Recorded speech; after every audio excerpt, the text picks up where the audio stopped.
I'm Bill Arberlin, race car driver for BMW. When you look at what a stunt car driver does in the movies, it's all about timing, control, and a little bit of courage. Actually, a lot of stunt drivers have racing backgrounds.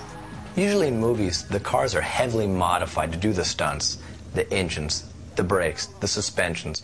But for the hire, they use the standard BMW. You know, it's not just the horsepower.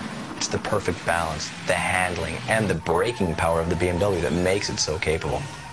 In fact, in this scene, BMW's dynamic stability control, a feature that keeps the car stable in the corners, had to be turned off to make the car look more on the edge.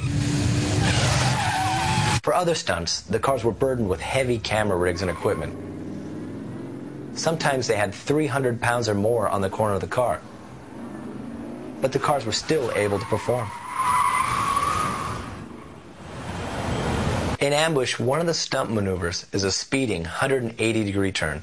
Now, this is difficult to perform at any speed in any car, but this was done with BMW's largest and heaviest car, the 7 Series. Now, to do this maneuver properly, the stunt driver had to do full speed ahead, and the BMW doesn't actually want to do a 180 turn. It's all about traction and cornering. So the stunt person, what he has to do is hit the brakes and flick the steering wheel to start the turn, get it the slide started, and at the perfect moment, stand on the gas, get the wheels to spin, and off you go.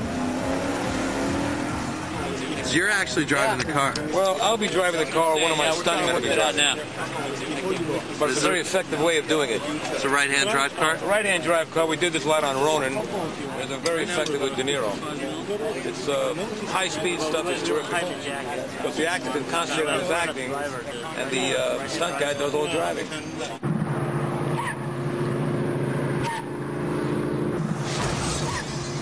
The first time I did the shot, John Frankenheimer asked me to just be head-on with the truck and veer away. And that was pretty easy. And then he said that wasn't scary enough. So he wanted me to start completely to the right of the truck, which meant to the tail of where the trailer was, and to come across all that way and then come around the front of the truck. That was a tough thing to time.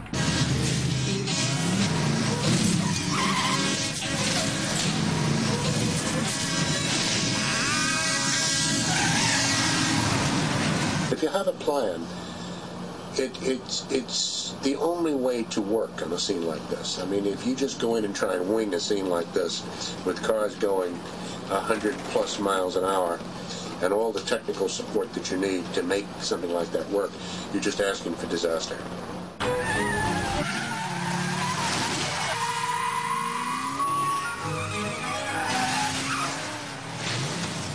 In the movie Chosen, there's a move that is very difficult. It is a reverse 180. The stunt person, what he has to do is full speed in reverse, flick the wheel, make it come around, drive away smoothly with the wheel spinning.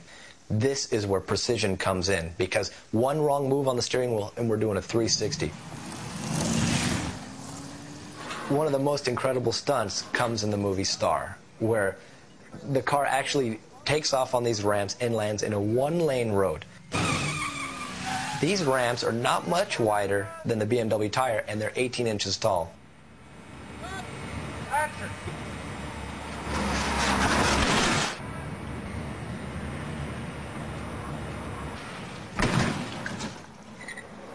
Certain cars have heart and soul, and BMWs have that.